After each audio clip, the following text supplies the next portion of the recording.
Hello everyone, मैं ज्योति सिरसवाल। हमारे channel Kurukshetra भूमि news में आप सबका हार्दिक स्वागत है। आज हमारी टीम आपको लेकर के आई है डिस्ट्रिक्ट सहारनपुर के गांव सफदलपुर शिवदासपुर में। तो आज हमारे साथ यहां के भावी उम्मीदवार सरपंच पद के होंगे जो कि अरविंद कुमार जी आज हमारे साथ लाइव खास मुलाकात में मौजूद हैं। तो इनसे जानकारी लेते हैं कि इनका पॉलिटिक्स में आने का मुख्य कारण क्या है और क्या सौगात अपने गांव की जनता के लिए ये लेकर के आए हैं। सर नमस्कार। नमस्कार सर। सबसे पहले तो आपका स्वागत है हमारे चैनल कुरुक्षेत्र भूमि न्यूज में। आप आए, मीडिया बंधुओं का भी दिल से स्वागत है जी। तो सर हम जानना चाहते हैं कि आपने पॉलिटिक्स लाइन को ही क्यों चुना, ऐसी क्या खास वजह रही? पॉलिटिक्स में जनता से जुड़ने का मौका, ज़मीन से जुड़ने का मौका और उनके मुद्दों से जुड़ने का मौका होता है जी। जो और कहीं नहीं मिल पाता जल्दी सा। जी जी। तो इसलिए जनता में कुछ बदलाव लाने के लिए हमें जनता के साथ चलना पड़ेगा और उसमें इसका राजनीति ही इसका एक सॉल्यूशन है। जी। तो सर बात करते हैं कि आप अपने गांव की जनता के लिए क्या सौगात लेकर के आए हैं और किन किन एजेंडों को लेकर के आप चल रही हैं? हमारा जो मुद्दा होगा, जो पिछली यहाँ विपक्ष ने राजनीति की, उन राजनीतियों को हम धराशायी करते हुए गांव के विकास को वरीयता दें और कोई भी काम हो जनता को जोड़ने का कोशिश करें और 36 बिरादरियों को साथ लेकर उनके सरोकार को अपना सरोकार मानते हुए उनके लिए काम करें, क्योंकि जनता ही इस मौके को देगी और जनता के लिए ही ये मौका लेना चाहिए। जी।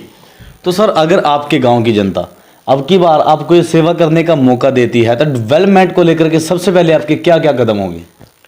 डेवलपमेंट को लेकर ये है कि कुछ योजनाएं जो आती हैं सरकार देती है, जो ग्रांट देती है जी, इन्हें प्रधानों को पता ही नहीं होता अपने अधिकारों का कि क्या करना है क्या नहीं करना है, और ये बरगला के कुछ ना कुछ उल्टे सीधे ही करते रहते हैं। हम चाहते हैं कि लोगों को जोड़ें अपने साथ और जो भी सरकार दे उन्हें आखिरी पायदान तक हम पहुँचवाएँ, अपनी साथ बैठा कर समझावें, अपने मुद्दों को लेकर अपनी बात करें। जी। तो सर आप एक शिक्षित यूथ हो और शिक्षित आप युवा हो, तो बात करते हैं कि शिक्षा के बिना इंसान बिल्कुल पशु के समान है। आप अपने गांव के लेवल को, शिक्षा के लेवल को ऊंचे स्तर पर कैसे बढ़ावा दे सकते हैं? हमारे यहाँ एजुकेशन हब है, आर्ट स्कूल पहले से ही मौजूद है, इंटर कॉलेज तक तो यहाँ मौजूद है, हाई स्कूल एक सरकारी भी है। पहले तो सरकारी को हम चाहेंगे कि ये हो जाए इंटर तक जी, और अपने स्तर से प्रयास करके हम चाहेंगे कि हाँ स्नातक या स्नातकोत्तर तक भी हम इसको लेकर जाएं, क्योंकि बाहर से जब बच्चे 10 गाँव से पढ़ने आते हैं तो हम चाहेंगे वो लास्ट तक यहीं पढ़ें और आगे अपना करियर यहीं से ही बना के चलें। जी। तो सर कहते हैं कि हेल्थ इज वेल्थ, स्वास्थ्य ही धन है। स्वास्थ्य को लेकर के आप गांव में क्या क्या और कैसे कैसे कदम उठाना चाहेंगे? हमारे यहाँ एक प्राथमिक स्वास्थ्य केंद्र है, CHC जी, जिले के 8 अस्पतालों में शामिल है वो जी, पर कमी क्या है, यहाँ स्टाफ नहीं है जी, क्योंकि यहाँ कभी प्रधानों का उस तरफ रुझान गया ही नहीं कि हम इससे भी जुड़ें। उसमें 2 स्टाफ हैं अस्पताल में, एक 4th क्लास और एक 2nd क्लास जी। डॉक्टर आता नहीं है, जबकि 10 गाँवों से जुड़ा अस्पताल है वो जी, और सरकार ने 76 करोड़ रुपए खर्च कर उसे 75 लाख रुपए खर्च करके बनवाया जी। तो जब उस पर काम ही नहीं हो रहा तो फिर वहाँ स्टाफ ही नहीं है, तो फिर हम चाहेंगे कि CMO साहब से मिलें और स्वास्थ्य मंत्री तक हम जाएं और इसमें स्टाफ उपलब्ध करवाएं, जिससे कि लोग यहीं पर अपना इलाज करावें जी। और उसके साथ जो है सफाई जो है हमारा मुद्दा है कि भाई सफाई हो और जागरूक करा जाए लोगों को कि लोग बीमार कम हो। एक यहाँ पानी की बड़ी समस्या होगी जी, क्योंकि यहाँ पानी का जो भूमिगत जल है उसका दोहन कर लिया हमने और फिर गंदगी आएगी पानी में जी, उसके TDS बहुत ज़्यादा गिर गया जी। तो हम चाहेंगे कि तो यहाँ टंकी लगे सप्लाई की जिसका वाटर लेवल नीचे से हो जी, और फिर कुछ जगह हम यहाँ जो है वाटर प्योरीफायर लगवाएं जिससे लोग उससे पानी भर के अपने घर में रखें और पिए उसे जी। तो सर बात करते हैं कि आज आप हमारे चैनल पे लाइव हो जी, और अपने दर्शकों को बताइए आप कि आज जो हमारा यूथ है वो नशे को लेकर के भटकता जा रहा है, और आज दुनिया में, देश में, समाज में जितने भी उत्पीड़ना हो रही हैं, हमारी माता बहनें आज अनसेफ हैं, और इससे पहले हाथरस में कांड हुआ था, और भी दुनिया हमारी माता बहनों के साथ जो है हर बार उत्पीड़ना का सामना करना पड़ता है इनको, और साथ ही साथ देश को शर्मसार होना पड़ता है, इंसानियत को शर्मसार होना पड़ता है। तो आप अपने गांव के यूथ को नशे से दूर ले जाने के लिए उनका माइंड कैसे कन्वर्ट करोगे? पहले तो शिक्षा जी, उन्हें शिक्षित करें, उन्हें संगठित करें जी, और फिर उन्हें कहीं रोजगार पर लगावें, जिससे कि उनके दिमाग खराब ना हो और इधर उधर की ना सोचें, अपने काम पर रहें। जी। उसके लिए हमें प्रयास करने पड़ेंगे, समूह बैठाने पड़ेंगे, कुछ बनाए के ग्रुप, बैंकों से लोन कराया के, कुछ योजनाओं को बाहर से लाया के, ग्रांट लाया के, सरकार के स्तर से, अपने लोकल स्तर से, विधायक स्तर से, सांसद स्तर से, जहाँ से भी प्रयास करा जाएगा, सारे प्रयास करके चाहेंगे कि इन लोगों बच्चे रोजगार पर ध्यान दें और उल्टी सीधों में हरकतों में ना घुसे, फिर नशा अपने आप ही अवॉइड हो जाएगा जब वो बच्चे काम करेंगे। ये घर में फुर्सत में बैठे तो फिर उल्टे सीधे काम तो करेंगे, जब इन्हें काम होगा तो फिर ये गलत नहीं रास्ते पे जानेंगे। तो ये चाह है कि कुछ करा जाए इनके लिए। और ये कि खेल में जैसा जिम है, हम जिम बनवाएं यहाँ लाके, एक हमारा युवक मंगल दल था पहले, यहाँ खेल के सामान आ देते सरकार से, उसे दोबारा हम जागृत करें। एक तो हम हर चीज़ ऐसी कोशिश करें कि जिससे बच्चे रास्ता दूसरा बनावे, अच्छे विकास की तरफ चलें और ये नशा है या ये चीज़ है इनसे बचें। जी। तो इसके लिए हम जितना भी प्रयास होगा आखिरी तक कर देंगे बच्चों के लिए। तो सर, सफाई को लेकर के आप, स्वच्छता को लेकर के आप गांव में क्या क्या कदम उठाना चाहते हैं, किस नज़रिए से आप देखते हो?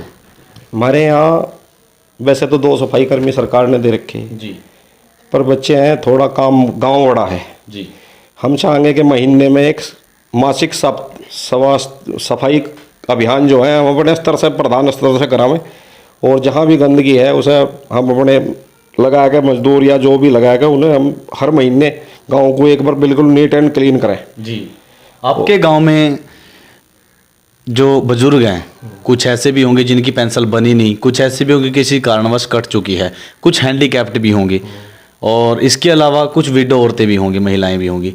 इनको लेकर के आप क्या खास कदम उठाएंगे? खास कदम ये है भाई, हमने चाहा कि बच्चे ये जो हमारे बुजुर्ग हैं या विधवा हैं, कुछ मैंने सुना लोगों से, मैं 9 साल हो गए विधवा हो गई थी मेरी, बच्चे आज तक पेंशन नहीं बनी, भाई तेरा क्या है?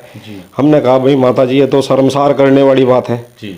अगर आपकी 9 साल से भी सब पेंशन नहीं भी है, प्रधान बनवा पाए, तो इन लोगों को सोचना पड़ेगा इस चीज़ में जी। और अगर हम प्रधान आए तो पहले नंबर पे एक अभियान होगा, गली घर डोर टू डोर जाके भाई जो लायक है उसे पेंशन जरूर दिलवाए जाओ, जो उसका पात्र है जी। वृद्धा हो, विकलांग हो या विधवा हो जी। ये क्योंकि सरकार दे रही जी। प्रधान तो माध्यम बनता है जी, जी, जी। पर उसे करने के लिए उसमें अंदर जागरूकता होनी चाहिए, उसे सोचना पड़ेगा कि हम किस लिए चुने लोगों ने जी, जी। और अगर हम उसी परिपाटी पे चल पड़े जिस पे पहले चलते आए तो फिर लोग हमारे में उनमें बदलाव क्या देखेंगे जी। हम चाहते हैं कि जनता से जुड़कर और जनता के लिए ही काम करें जी। और रही बात अपनी भाई, करने को ईश्वर ने बतेरा दे रखा, 2 रुपये की कमी नहीं है, ठीक ठाक अपना रोजी रोटी चल रही, पर ये कि जनून है कि इस गांव में कुछ अलग करके दिखावें, जिससे सेवा करके लोगों को मुद्दा यहाँ दिखे कि हाँ भाई लोग हमने इसे चुना। आज प्रधान पद के लोगों की सोच होगी कि भाई ये तो पेट भरने खातर प्रधान बने जी। और हमें इसे बदलना है, हमें काम करने खातर प्रधान बनना, जिससे लोग आगे प्रधान को समझें और उसके पद के महत्व को समझें कि ये प्रधान चीज़ क्या होती है जी। तो भाई इसके लिए हम जितना भी प्रयास होगा 5 साल पूरी ताकत झोंक के कर देंगे, और अब भी झोंक रहे हैं हम, ऐसी बात नहीं। हम लोगों के लिए आज भी कहीं दिन है रात है, कोई हमारे से काम कर रहा है, कैसा भी काम है, गाँव का है, किसी का व्यक्तिगत है, हम उसे आज भी किसी से भागते नहीं, सबके साथ कराने की कोशिश करते हैं जी। और भाई बस जैसा आप समझो। और जी। तो सर बात करते हैं कि आज आप हमारे चैनल पे लाइव हो, आपके गांव की जनता आपको लाइव देख रही है, तो आप किस तरीके से अपने गांव की जनता से और क्या अपील करना चाहते हैं? भाई जनता जो एक अविश्वास प्रधानों के प्रति खड़ा हुआ है जी, उस अविश्वास को तोड़े और हमें चुने जी। और हम उस विश्वास पर टिके कि लोग जिस विश्वास के साथ हमें वोट दें और उस पर हम खड़े रहें कि काम करें पूरी ईमानदारी से 5 साल जी। तो ये थे आज हमारे साथ लाइव खास मुलाकात में भावी उम्मीदवार अरविंद कुमार जी। तो बने रहिए कुरुक्षेत्र भूमि न्यूज के साथ, मैं यानी ज्योति सिरसवाल, फिर से मुलाकात होगी, तब तक के लिए जय हिंद, जय भारत।